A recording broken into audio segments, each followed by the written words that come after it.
Yeah, they get into the air and lose contact with where they are. That for some reason gets blocked. They're thinking so much about results again. And I know that Simone Biles, with all the interviews that she had to give, all the encroachment in her time, all of that was focused on results and people using the pressure word, and how by that weighed on her. Apparently, pressure has a weight and it's heavy. All that, it's all focused on results. And how many times was she asked, well, how many medals do you think you can win? Or, what do you do to win a medal in this event? And I know sportscasters are trying to be helpful and sound important, but it's not helpful.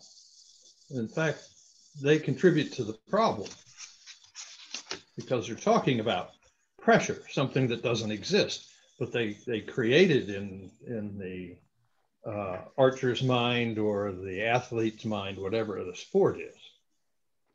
And instead of asking intelligent questions about the athlete's process or how they practice to get ready, what's involved, things that would help build up the athlete. No, instead they ask about winning or talk about how much pressure they're under. Or, I mean, we're way ahead of schedule having this discussion at the moment. Yeah, I know. That's not the topic today. About 5 minutes, because I think we will probably end up rehashing it. But yeah. Jay, you look as gorgeous as ever. It's scary. I get better looking every time, isn't it? It really is. It really is. We got. Have you had your eyes checked lately? Nope.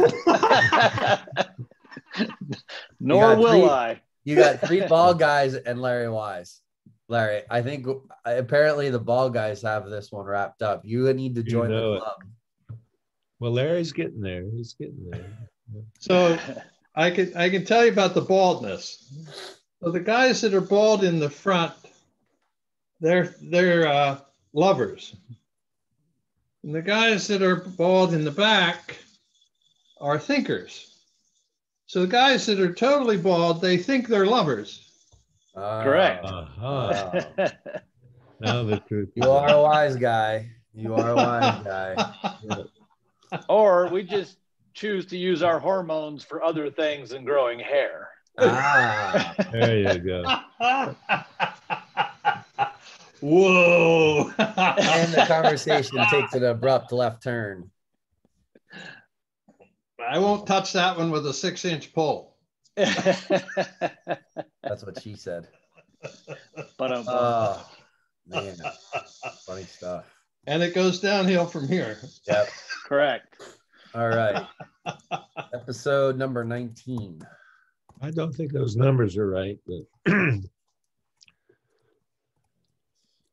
well, that's close. Last week was 19, actually. I have 18. I have 18 for last week. Yeah. No. I have 18. Well, maybe we didn't count the first one then. Okay. I'll leave math up to you, Larry. Yeah, 18, 17. I'm good up to about 20, and then I get lost. Yeah. From there on, there's higher mathematics to me. Yeah. Well, that's why I have the master's degree. That got me from 20 up to 100. Yeah. All right. Nice. Is your master's degree in mathematics, or is it just in secondary ed? No, mathematics education. Mathematics education. Yeah, but there was a lot of math courses in that. Yeah. Hold on one second. Who else is joining us today? Nobody yet. Dick is supposed to hop in. I think and I sent the link to Greg, so I haven't seen anybody else pop up yet. Maybe you can As turn in your volume trying up, to Greg. join. What's that? Everyone else is loud and clear, but your volume is pretty low to me. My volume is low? Yeah. Huh. Seems pretty good to me. Well, it could be here, but everyone else is fine. So, okay.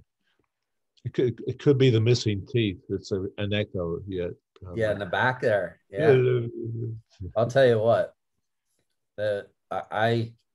You've Jay, had you're more not fun. on Facebook, so you didn't see this post, but anybody that gets their wisdom teeth out anytime after their teens or 20s is crazy.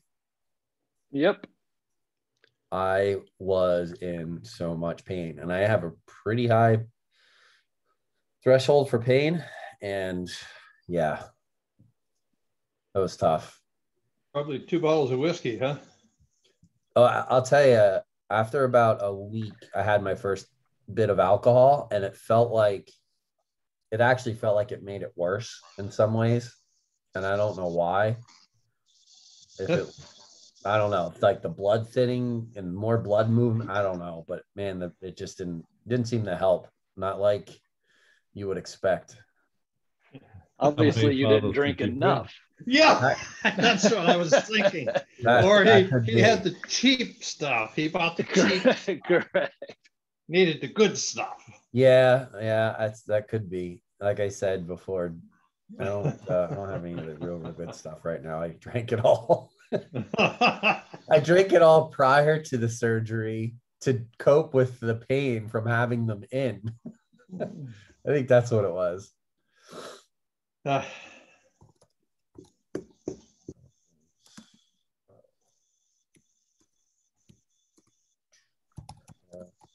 So our topic is.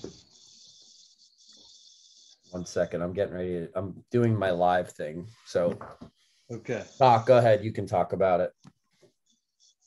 Well, the topic that we've chosen to talk about today, because it's so much out there right now, is about the fitness and health and well-being of the athletes, and or anyone who trains for something over a period of time, and especially as Larry's saying, they end up training for the goal and not for the training of the athlete and the development of the athlete. So we decided to begin to put together what hopefully will become a series for a few weeks of addressing that, and that and that the fitness and well-being, which I included in that, people often make all these segments of things in health, the emotional fitness, the mental fitness, the physical fitness. But having been trained in Bowen theory and systems theory, which sort of revolutionized a lot of medicine, you look at the total picture of the person. And so I think it comes down to this, and this is the topic for our discussion, and then we may decide at the end of each segment as to where we want to go with that. But is really about whose responsibility is it really in terms of the fitness and well-being of an athlete. And as I look at it, and as I try to get over sometimes being upset with the International Olympic Committee or any venue that becomes a sports venue, if you think about it clearly, this is how I see it. If you think about it clearly, there's two things going on here: a development of an athlete who wants to really become good at what they do, whatever their chosen sports is whatever their chosen sport is. I have to get the S on the right end of that. The responsibility lies with the athlete saying something. I think there's not something right here. I'm not feeling right. I'm exhausted. I hurt, and some of that is necessary, obviously. With a young athlete, certainly the parent or the guardian who's involved with that individual, and especially with the coach. Because if you look at the venues in which these activities take place, those are businesses. And I do a lot of business consulting all over the world with family-owned businesses. And families go through this themselves. You have to be able to separate the family emotions and health from the business emotion, the business movements, and then the healthiness of the business. The business is there to sell something and make a profit. Clearly. And if they don't, there's no business. It's gone. I'm gonna text Dick. People are different. And this is what I'm hoping that we can begin to address this in a way that, not in the way that we're sort of seeing right now, people being reactive and having protests and things like this, because that usually ends up in the Me Too kind of thinking. And doesn't achieve something. I'm hoping that we can start to achieve something here that can be possibly at the grassroots level, JOAD, training people in high school, whatever the sports, with the coaches, the athletic trainers, physical therapists, physicians, and so forth, that can actually make a difference, so that the individual athlete does not identify themselves entirely with their activity and winning. Once that happens, you're on a decline for poor health of some sort, and often for addiction. I mean, that's at the basis of addiction in terms of how I see things. When you have to substitute something else for me, for my own worth, instead of I'm worthy, whether I win or not, or whether I can accomplish something in my sport, I'm still a worthy person. Be able to make that separation. This is the discussions I'm hoping we can have, and I have some people lined up for the coming weeks to talk about this. Parents of people who have been trained, All right, and so forth. Well, I don't want to interrupt. Just so we're going to go live now. Yeah. We haven't gone live yet, but that's good information. I might end up using that anyways. I'll cut the video and add it in to the recorded part. But I'm not getting a response from Dick, so hopefully everything's all right there. If he joins us as we move forward, we will. I definitely, at one point, Jay, would like to try to hit on what we talked about with when you were in the games. And obviously it's not social media now, but then that was probably your form of social media, like the letters, the communications, the things that Dick maybe did or was intentional to kind of shield you from adding any extra expectations to your venture. When we get to a point, and then just overall, maybe your experiences with Larry, I try not to use the pressure word. I hate using that word. I hate saying it. The physiological experiences you have in moments of high personal value. Yeah. High moments of high personal value. Yeah. Moments of high personal value. I have to replace that's my vocabulary. Yeah. There's no outside force. It's right. What you create inside. Like there's no physical pressure. It doesn't exist. There's no thing there that weighs heavy. Right. Yeah. But those moments of high personal value is where we exasperate what we're doing to think that it's something that it doesn't have to be. We have one job to do. It's just shoot an arrow. Yeah. All right. Well, we are live. We'll give a couple of moments here. Just a quick preface, a little bit of the conversation. This is episode number 19. The mathematician says so. And again, Mr. Bars is joining us. Welcome, sir. Peace. Welcome. Dick Present Tone accounted for. is supposedly on his way. I'm hoping. I did text him. I talked to him this morning. So we're just sort of, we're getting started without him.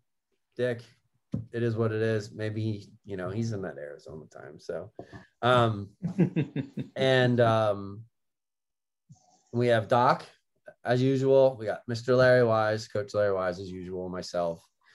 This is a special episode in some ways, but I think it's a topic that I listen to a lot of podcasts and do a lot of snooping around on the interwebs and stuff. And this is sort of a topic that just is never discussed.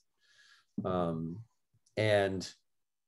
it includes mental health. It includes physical health. It includes the word we were talking about when we went live, that the P word, as we call it, or those moments of high personal value, and all of the things that wrap around us, and how they affect those things. So, Doc, this is definitely one that is in your wheelhouse. Do you want to kind of give us the rundown of where we're going with this discussion and lead us into it? Well, the discussion comes out of what we've been seeing going on, in particular right now with the Olympics happening, and we see things going on with athletes, and the good, the bad, the ugly, and so we decided to try to address the topic in general and have a discussion about it, and then perhaps lead to other people we may want to have present to us for our thinking about the athlete's overall fitness, and by that I mean the full continuum of their health and wellness, and we've seen some things take place in the Olympics, the Simone Biles situation and so forth, and others probably that we don't even know about that have been feeling under this sort of duress in themselves. Because of all their training and everything, but because everything becomes now goal oriented, and it becomes very metallic, the gold, the silver, the bronze, and so forth. And so we want to address that topic and have some discussion about it, not in the way of a somewhat meaningless protest, but in the way of beginning to think of how this could be solved. And not necessarily solved, even how this could be worked with at a much earlier level, at the JOAD level, at the all the different sports. We're not talking here just about archery. We're talking about motion sports, how people get involved, the time they get involved, the training they go through, and so forth, so they don't become totally identified with the sport as being their sense of value, and I would just open it from there, really, for our discussion. Absolutely.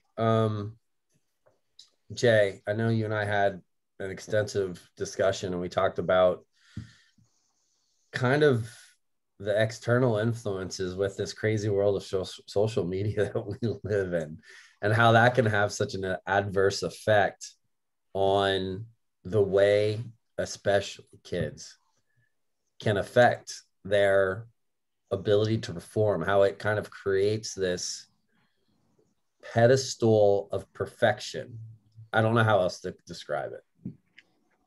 And you've been down this road. Obviously, there was no Facebook then. Yeah. But we did have emails. Okay, email, letters, Yeah. telegrams, pigeons, pigeons, smoke signals, Pony Express. We had all that stuff. Carrier pigeons. Carrier pigeons, exactly. Yeah. What's it your definitely. thoughts, man? What's that? So, what are your thoughts? What watching? I'm sure you've watched some of the Olympics. You've unfortunately may not have seen some of the social media posts from Korea International, from USA Archery, from across the board. Like I watch it all and kind of take it all in. Let's reach back into your vault of experience. talk about what you did, and then let's talk about like what we're seeing today.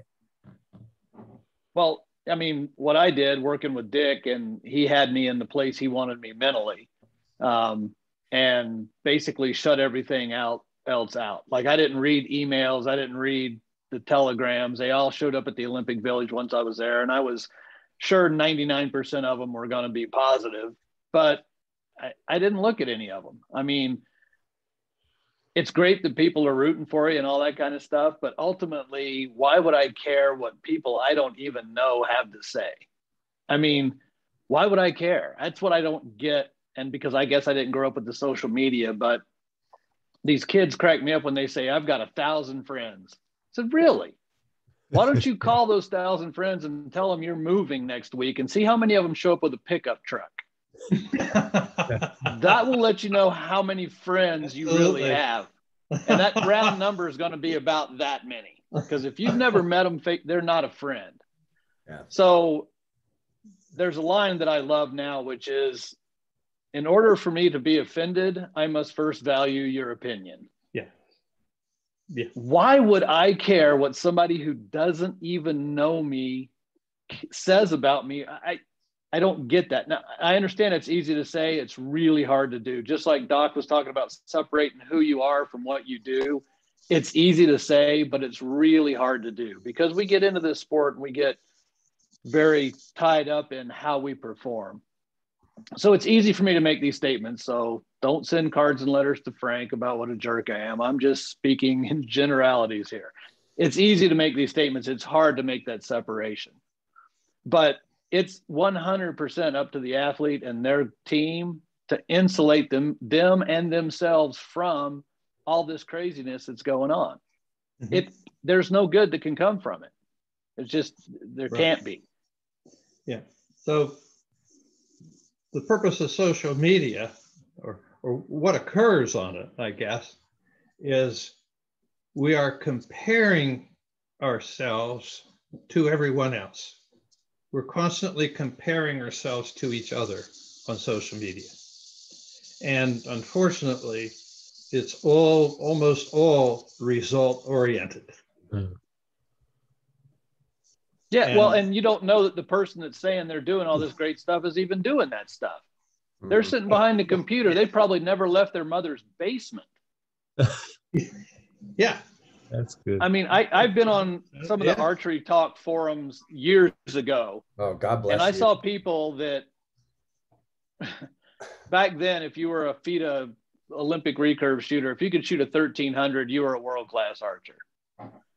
There was people on there that couldn't break 1,000 that were dispensing advice like they were Olympic champions. And it just cracked me up. And I'm like, and people are buying into it.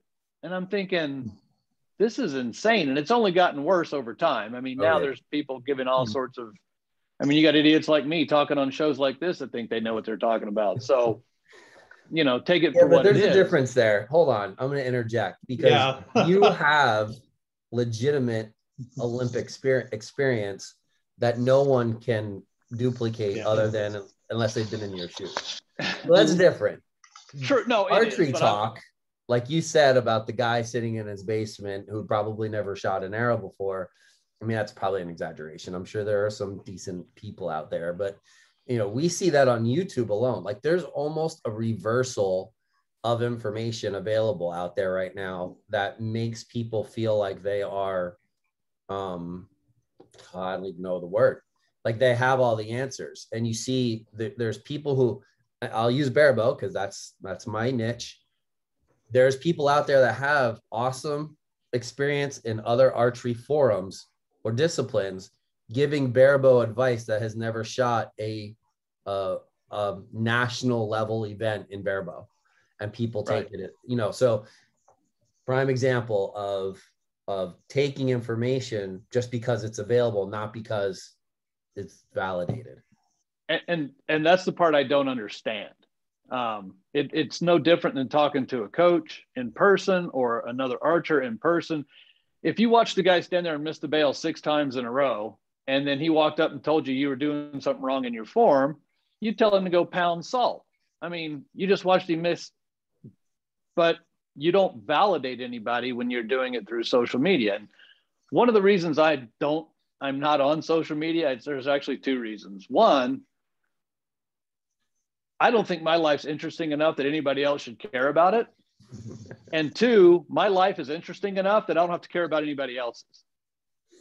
So again, I didn't grow up with it, but I can understand why people get so involved with it. But if you're trying to be the best in the world at something, or just compete at something and get better at something, you need to insulate yourself. And that's your responsibility and your team's responsibility to insulate yourself from all this craziness that can do nothing but, in most instances, tear you down. And that's on you as the athlete. You should figure out what you have to do to be able to put yourself in the right position. Yeah. And, Dick had me in a place mentally where he knew I needed to be to compete at my best. And about a month before the games, my mother called Dick up and said, "I just want you to know I'm about to kill that boy."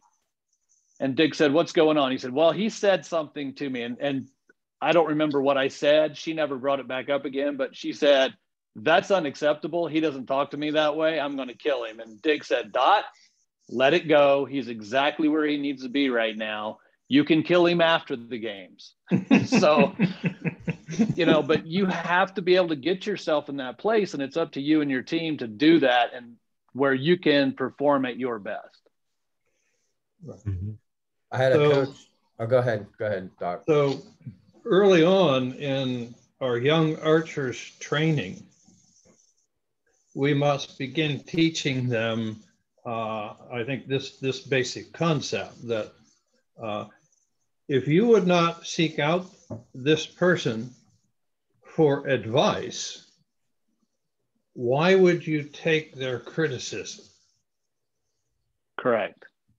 And when Doc mentioned about separating who you are from what you do, the greatest story I have about that is I was at a press conference in, I think it was 92, and it was myself and Greg Louganis, and I can't remember, there was several other athletes there. And one of the reporters asked Louganis, they go, "What's the last thing that goes through your mind before you hurl yourself off a 10-meter platform, 35 feet in the air, at a pool the size of a postage stamp, and you're going to do 3 full flips and 3 full twists, and you have to hit the water perfectly straight up and down, and it's to win the gold medal? What's the last thing that goes through your mind?" And Louganis said, "No matter what happens, my mother will always love me." Yeah. I was like, that's it. Drop the mic, case closed, moving on. We're out of here. And that's something that I remembered ever since that day, and it helped me dramatically. Yeah. Yeah. So the results don't matter. It's, I'm going to try to complete this task, and I'm okay if I don't complete it or if I do complete it. Well, it doesn't change who I am. Right. And my thing was, the people that like me are still going to like me whether I win or lose. The people that hate me are still going to hate me whether I win or lose. And the people that don't know me got to make up their own mind. Yeah. But and your dog's going to love you anyway. Correct. My mom and my dog will always love me. That's right. Yeah. But it's easy to say, but it's hard to separate, because I went through that. If I won this tournament or I won that tournament, I'm like, oh, I got to win another one, or they'll think I was a fluke, or they'll think this, or they'll think that. No, they won't. Nobody cares. I promise you. If somebody asks you at an archery tournament, "How did you shoot today?" the question they're truly asking is, "Did I beat you?" Right. That's all they want to know. 100%. They don't care how you shot. They want to know if they beat you. I've actually gotten to the point where people ask me that, I actually come back to them. "Are you asking me what my score was?" People will sit there, they'll stop asking. Yeah, there's 2 people on that field that care how you shot, you and your coach. Yeah. That's it. In reality. Yeah. So another theme about teaching our young people then has to be to teach them in their minds that what other people think is none of their business. Yeah. So what other people think about me is none of my business. I got to make True. it none of my business. Right. Tough And I to- mean, it's hard as an adult because you do care at some level that, I mean, you want to be liked, you want to, you want to please people. I mean, so it's even harder for kids to have that mentality, but you have to start preparing them for that for sure. At least introduce them to the concept so they can start to internalize that. Because otherwise, you get somewhere as a little bit older and you're competing at a higher level, and then all of a sudden this happens. Now you're nowhere because you haven't even thought about the subject or broached the subject. Right. Yeah, the carryover from that too, specifically for kids. If you can get young kids to shoot archery and not care one iota what other people say, do about anything other than just shooting that arrow, they carry over to their regular lives, going to school and dealing with the public school system, the way, the struggle of being just in society in general, whether somebody wears a mask, doesn't wear a mask. I can't believe that that's actually something though, that the kids like stress about that now. And it's unfortunate, but they do. And, whose parents are vaccinated, whose parents aren't vaccinated, all that other stuff. None of which really matters in this world. But so they don't have to stress over what other people think. Be comfortable with who you are and what you're doing, because that's all that matters. Mm-hmm. You don't need to impress anyone. You don't need nobody else's standards have an effect on you. The only thing that affects you is what you do. That's it. Yeah. One part of the building blocks of performance presentation that I do is to, and we did this for our junior dream team kids, the 5 years we ran that national program, was to try to impress upon them that shooting an arrow is just a task. I mentioned this a few minutes ago. It's just a task, like taking out the garbage. Sometimes you spill the garbage. Well, you pick it up and, gather it all up and get it in the can. And that had no effect on who you were as a person. Right? And so shooting an arrow is just a task. It indicates only how far along you are in acquiring a skill for shooting an arrow.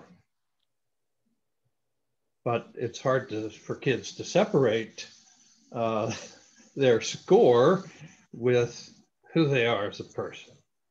It's hard for adults to separate that. Oh, yeah. I mean, It's easy to sit here and say it. I get that because, like I said, I suffered with that for a while, worried about what other people were going to think. And then, finally it dawned on me, it really doesn't matter because at the end of the day, you ask somebody 20 minutes after a tournament's over who finished first, second, and third, and most people can't even tell you. That's how much it matters. Mm-hmm. Yeah. And just to kind of go back to, or circle back a little bit to the social media, there's a little bit of a double-edged sword with corporate sponsorship and the direction of the pro staff, shooting staff, chasing sponsors.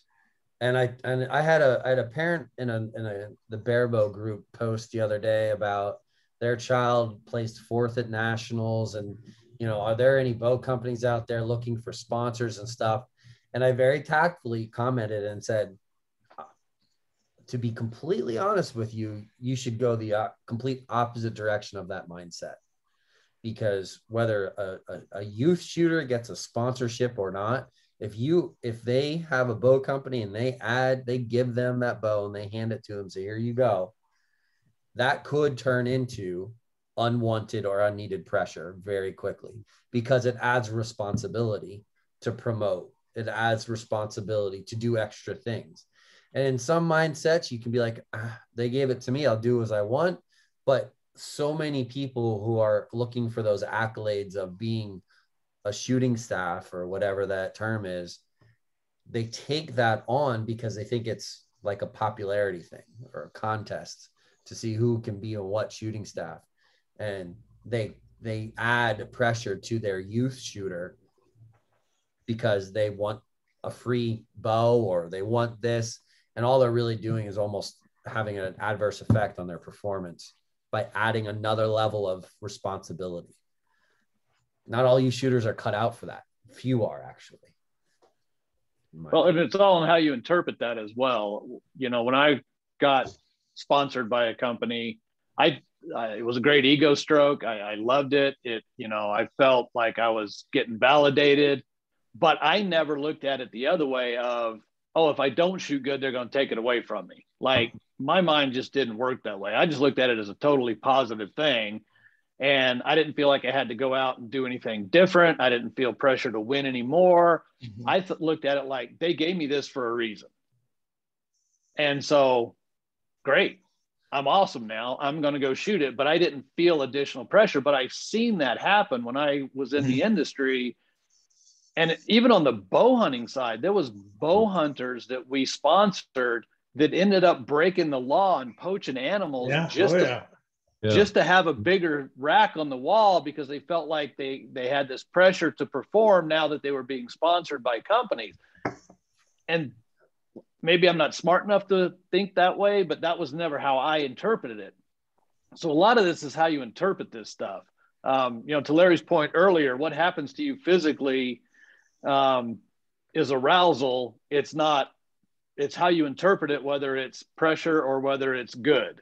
And I use the example of, as a kid, when you wake up Christmas morning, that feeling you have is excitement because it's Christmas.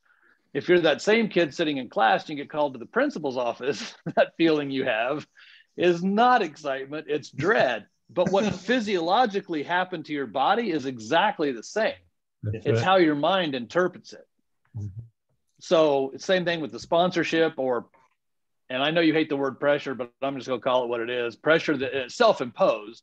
That's all by how you interpret what's happening to you at the time physiologically. That's good. That's real good. I think not to get into all the details at this point, but what we saw happen now almost a week ago with Simone Biles, to have the sense, enough sense of herself to be able to say, what's happening to me right now is putting me in a position of being in danger. I'm out of control. Even though I'm sure she was in the competitive mind style, which is probably a fine thing, but to be able to recognize that and to be able to step down and say what she said, to me, that's the mark of the champion. To be able to be honest with herself, virtually in front of the world, and say, I'm going to step out for reasons for myself and for the team. I thought that was that just took a lot of not only courage, but a lot of maturity. When I first heard that, I was a lot less okay with it at first, because I didn't realize they had the yips in gymnastics, that you could get the twisties or whatever they call it. And I just thought she was succumbing to the, to the whole, I've got to repeat, I've got to be the champion, I've got all this on my shoulders. And I thought I was not impressed. I'm like, I thought that's just, you're scared to lose. And so you don't want to embarrass yourself. And so you're going to dump on your team and you're just going to drop out. And then the next day when I heard about there is a thing called the twisties, and she realized I have no idea where I am in space at any given time, that's a problem as a gymnast. That's a lot more high consequence than having target panic as an archer. When you don't know where you are in midair, that's a problem. So once I learned that, then I'm with you, Doc. It was like, that was amazing that she had that insight and that ability to say, look, I can't do this now. And for the betterment of the team and for my own personal safety, I'm going to step out. So I had a lot more respect once I understood the full, situation. That's maturity at its best, as far as I'm concerned. Absolutely. Last week, I was working on my book, reorganizing it for the publisher who wanted it reorganized. And I happened to be working on my protocol for handling target panic and shooting beyond target panic, the procedure that I use to teach with. And that's when all of this hit last week with Simone Biles. And I thought, damn, that's, I work with people who have target panic, and she has target panic of a form. Yeah. And then on social media, a very good friend of mine posted the same response you had, Jay, at the beginning. Well, she just needs to put on her big girl pants. And so I wrote a kind response explaining what I do with people all over the country with target panic, and that it is mental and debilitating and dangerous for a gymnast. Yeah, extremely.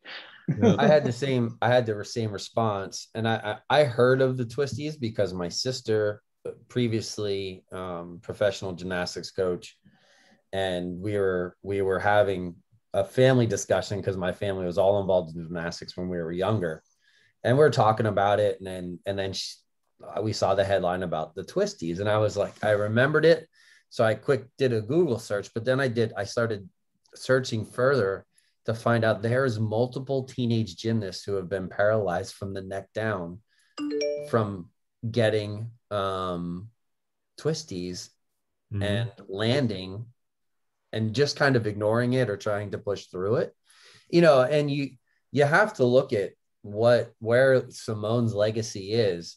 I had some people, like Jay said, told me, oh, she's just protecting her GOAT status. If she loses, she's no longer the GOAT. I mean, I don't think that was necessarily the case, but when the risk of life comes out of and the ability to step up and say, my life matters more to me than winning a gold medal or any medal for that matter at this point, I don't know how you can't not support that. And let's add into, this is going down a path much outside of archery, but it's that mental health sort of side of things. Let's not forget about what the Nassar, Larry Nassar era, and she's one of the final gymnasts to be a part of that era that's still on the team, and some of the complications with USA Gymnastics and all of that stuff. I mean, there's got to be just so much going on to be able to stay at the level of competition that she has, and then have the presence of mind to back off and say, it's not about protecting a legacy. It's about protecting my life at this point. Yeah, I'd like to walk home from the Olympics. And for the rest of my life. Yeah, true story.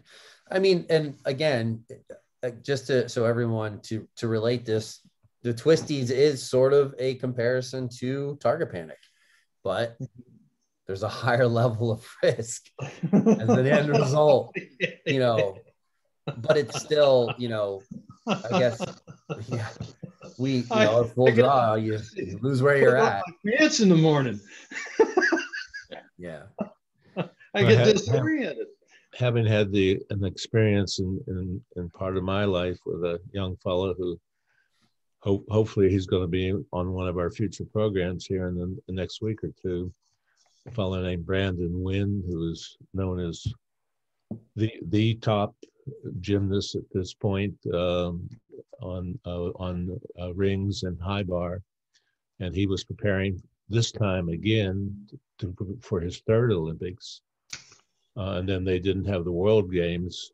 And so that was his way into this because he wasn't part of our gymnastic team. But having been around him and see how that training, beyond all that skill, became part of him as a person. To me, and this is what I'm hoping this subject can bring up for us, and how to keep this addressed with the athlete. the sport itself helps to hone the character of the person. This is not the result of the sport that develops the character of the person. It's how the person effectively participates in that activity. And that's what it's about. It's not about something you're going to hang around your neck. And a number of years ago, I was teaching in Greece for a while at the university, and I had the opportunity a couple times to, because it's very close to the university, to be where the first Olympic Games were held. And at that time, I was a fairly able runner, and I actually ran around the track a number of times. You know, that was quite a feeling to run where all those people did for 1,000 years or so.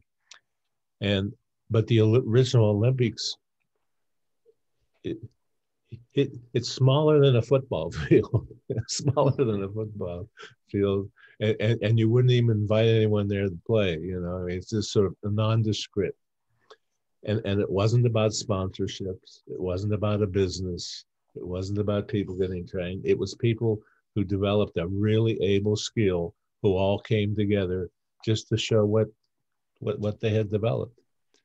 And you know what they got? If they won, was a branch of stuff that's going to deteriorate in a few weeks and blow away anyhow, the laurel leaves, you know? Yeah. There was no metal to it. What they got was the enjoyment of participating with other people to say, well, here's how I do it. This is what it means to me. With throwing something, running, whatever it was. Mm-hmm. And it's become something different. But we need to separate out that difference. It's our right for businesses to run venues where people can come and participate, so we can see them with all of our modern media and so forth. But let's keep those two things separate. And if we can, then things like Larry Wise and Jay, you teach, and Frank.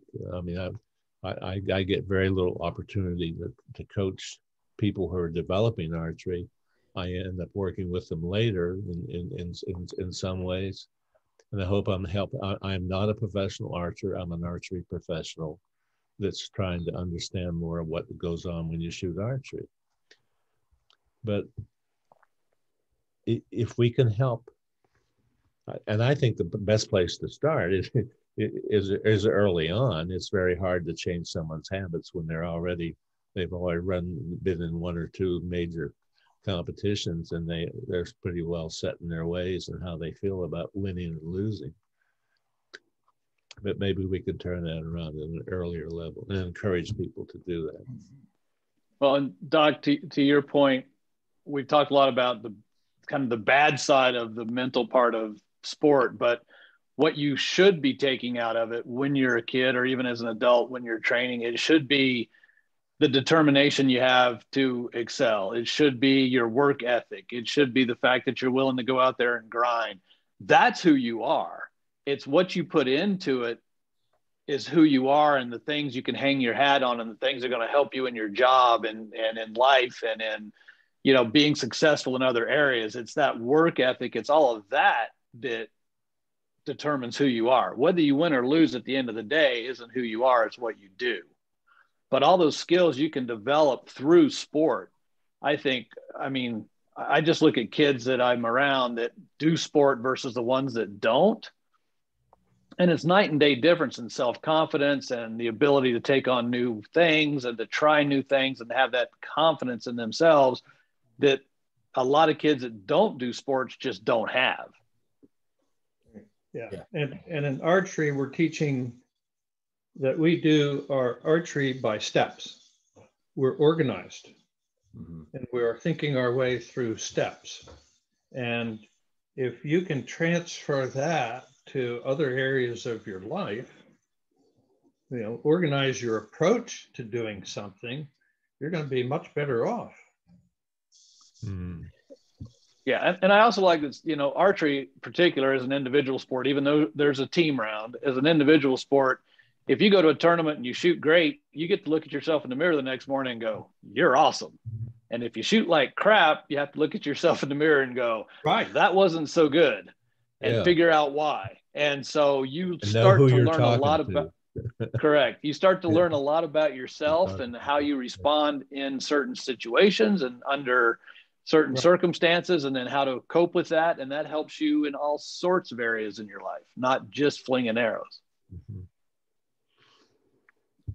Mhm. Yeah, I think he hit the nail on the head, especially when you started talking about Larry with just teaching steps and what's the next step. What do you need to do next to get the desired goal? Whether it's the next step is to set your hook and then set your grip, or if the next step is I want to get an A on my test. So what do I need to do? Well, I need to go over the information that I studied in school. I need to be prepared. I need to do this. Is it, well, I need to, I have this specific task at work that I need to accomplish. What do I need to do? My son is doing landscaping. My 14-year-old right now has a landscaping job for, looks like Dick Tone is going to hop in here in a moment. And he's never had a job he has like a grass cutting job, but this is like a legitimate job. And they're like, okay. And the people who we know, they're paying him like $20 an hour. I'm like, you better earn that $20. So, but he's like, well, this is what we have to do. And they went through the whole step. We need to move these here. We need to put all this 40-pound bags of sand, throw them on your shoulder. You got to pick everyone up. That's one of the steps. Pick it up, carry it over there, and put it down. Follow your steps, and having the ability to just aggressively go after something. Like some kids will be like, I don't want to move a bunch of sandbags. But I'm not saying that archery is the reason that he, can adapt to that situation. But I am saying that the mindset of what do I need to do to get this job done? That does directly relate to the approach that we have to have in archery. What is the job that I have to do to shoot an arrow in the middle? I got to do this, X, Y, and Z. That's what I got to do. Dick said he's joining us here, and I'm curious. I'm hoping I don't know if you've talked to Dick at all, Jay. I am curious to know, was this part of the discussion? Actually, I do know a little bit from the seminar, but like with Casey being so young, going to the Olympics, I'm curious of how some of that was approached from a coaching standpoint. Social media is a different world than now, and like we talked about with sponsors, like you kind of have some responsibilities, but it depends on how that stuff is set up and careers. Well, and how you look at it. I mean, it all, at the end of the day, it's how do you interpret this stuff and how do you internalize it? And do you let it be a negative or do you make it a positive? Yeah. And that's on you and your team. That, everything Dick did for me leading up to the games was making everything a positive. It wasn't about, if you don't win, Hoyt's going to pull your sponsorship or, none of that. There was never any of that. It was all about the positive stuff, how to move forward, how to perform your best, where you need to be mentally. One of the things he always told me was if your personal life is not in order, you can't perform your best, on the field. So your personal life, you have to get it squared away. It's got to be in order. 3 months before the games, they turned my phone off because I couldn't afford to pay my phone bill and my rent. And I felt shelter was a lot more important than communication at that point. And Dick ended up helping me out and paying my phone bill for me so he could call me and talk to me. But, that's the kind of stuff that happens and how you interpret it. And to me, it was a bummer, but it was like, oh, well, I still got a place to live. So it's how you interpret this stuff and how you internalize it as a positive or negative. Yeah. Mm-hmm. That might be another podcast altogether, but the notion that Olympic athletes have to endure that sort of stress from the financial side, that stinks. That happens. It's a lot less today than it was back Sure then. is. I can tell you for sure. But it's still night and day from what other countries are doing. Oh yeah. No, in 88, a friend of mine from Italy. They're one of their top shooters, Andrea Parenti. He asked me, he goes, how much money did you make this year? I said, doing what? I assemble arrow rests for Dick Tone at Cavalier Equipment. That's how I make money, 3.5 cents a piece. And I can make about $10 an hour. He said, no, I mean, from the Olympic Committee and from your sponsors. I said, nothing. Why? And he looks at me like, you're crazy. He goes, so tell me what you did this year. So I told him all the stuff I had done, the scores I had shot, the tournaments I had won, the Olympic gold medal, and he figured it out. This was in 1988, remind you. And he said, yeah, if you'd have been Italian this year, you'd have made about $120,000. Insane. Imagine what that number is now. More. No. Yeah. But, that's kind of the difference. Of course, 120,000 lira is like $28. Yeah. No, dollars. Oh, dollars. Okay. Dollars. Yeah. When I was in Italy and I got the first bill from a restaurant, and I looked down and I saw all these numbers, I thought, oh my God, where's the door? Someone had to create a distraction while I escaped. Yeah, when we went to Poland for a tournament, and I cashed $100 bill into the Zloty Polish money, and it was like $1,400,000 or something. I was like, finally a millionaire.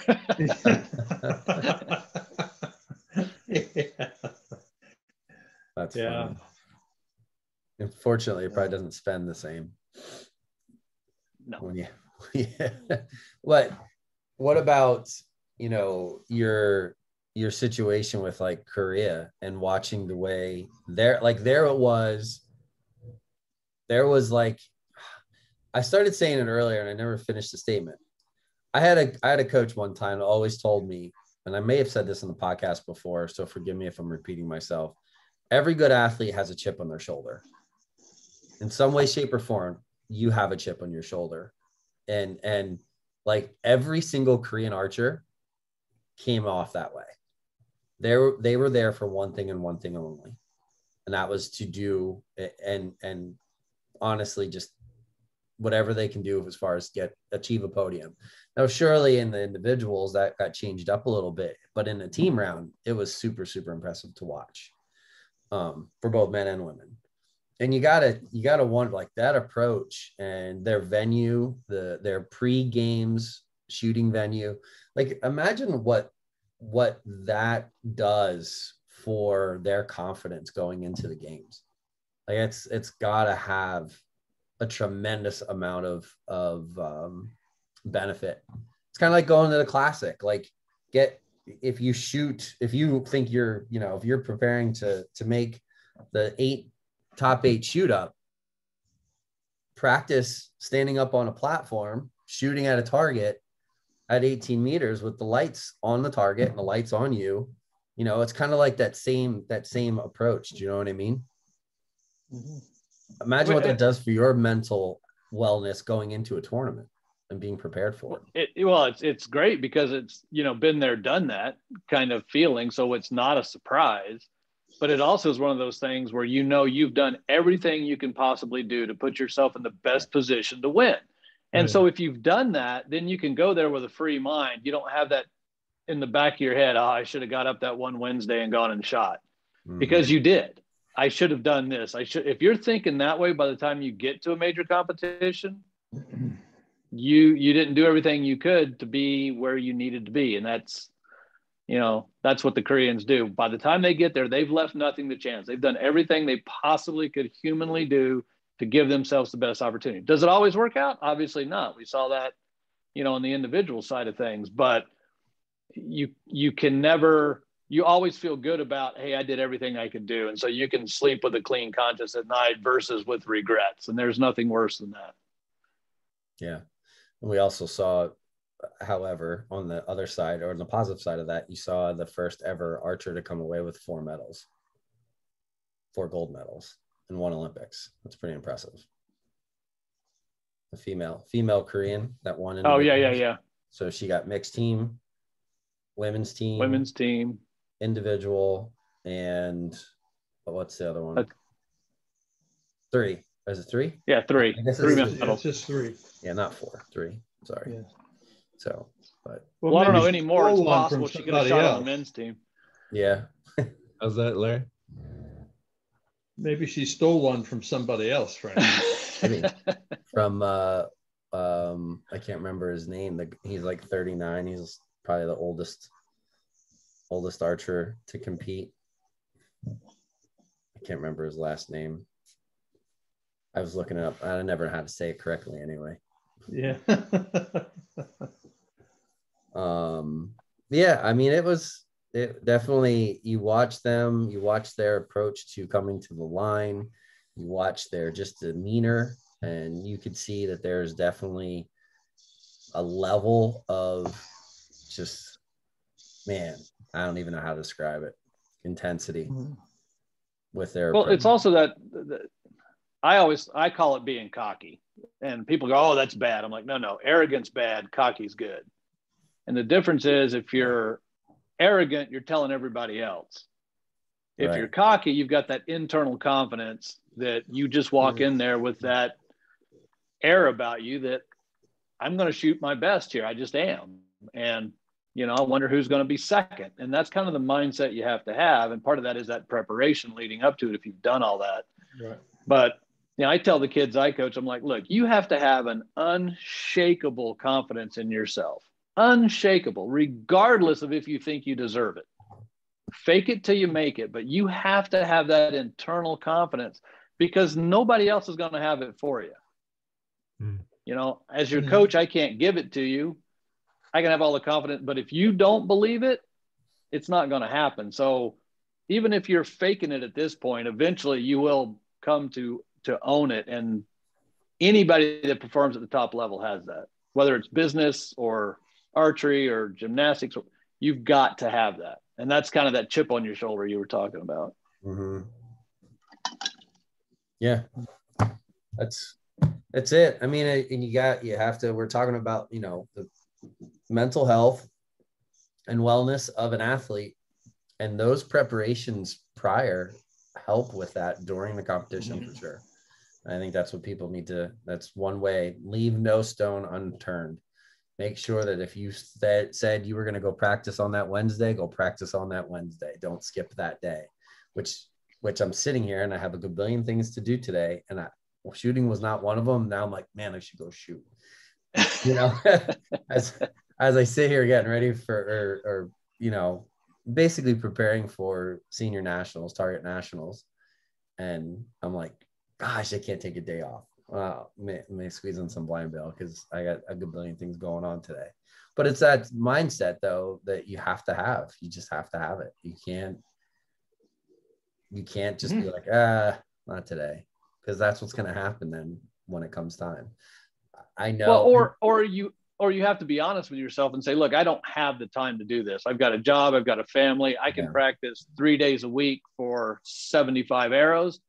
Then don't plan on winning the Olympics.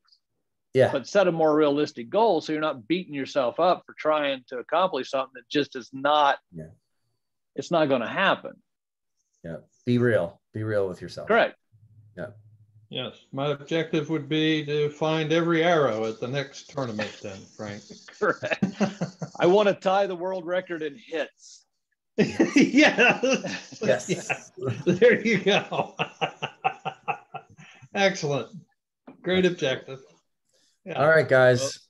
Our intention for this next week is to have maybe 2 or 3 of the various athletes on to talk about exactly what Jay was talking about, how their athletic experience over the years, at whatever level they were competing, has actually tempered them for the rest of their life, and how they maintain that. You can temper steel for so long in event, because as a blacksmith, I can tell you, it'll finally lose its temper. So you have to keep working it at a certain level to maintain the temper. And I think there's an analogy there that goes for sports, that goes back to what we're talking about here as to how it develops character for people. and then how to pass that on maybe to others, to their own kids eventually, or others in the community. So, yeah. All right. Well, good chat. I think we definitely went longer than normal, as usual. See you, Jay. Thanks for joining us. We appreciate it. You bet. Thanks, Jay. Good to Always see you. good to see you, gentlemen. Thank you. You work on that haircut, Larry. Yeah, I'll have to shave a little more off. Talk at y'all later.